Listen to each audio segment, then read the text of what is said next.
Councillor Larkins.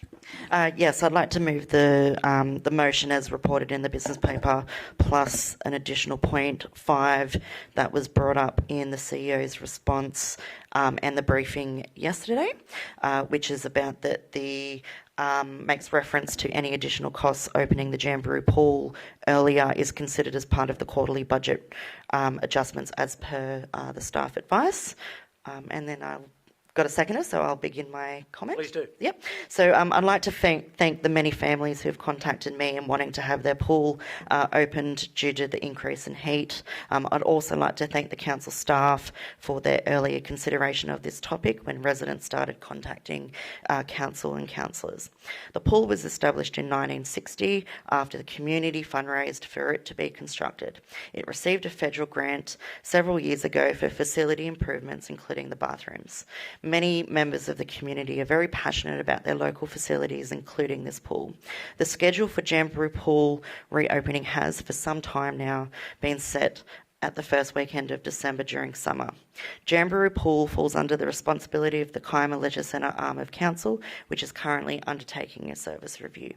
There could be future changes, including the potential for earlier openings with small fees that can be considered. Many of the locals I have spoken with would be happy to consider paying for access to the pool if it meant earlier access and also improved pool maintenance. However, I do not want to preempt any inclusion of fees or future changes, given that we're currently under a service review for that particular facility.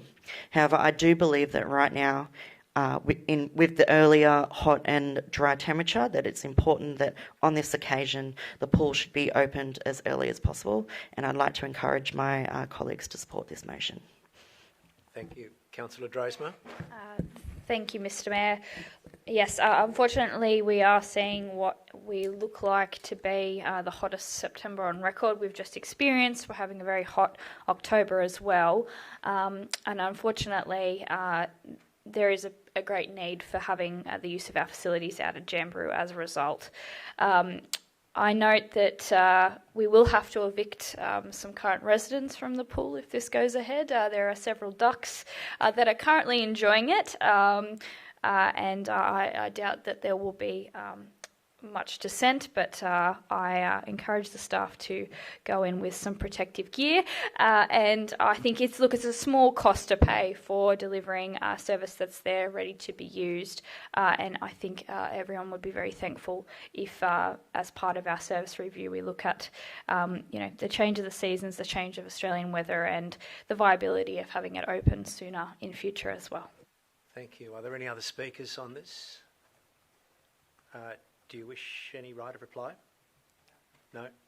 I'll put the motion. All those in favour, raise your hands. Against? Councillor Croxford, I'm not sure. Sorry, I'm in favour. In favour, thank you. That was unanimous.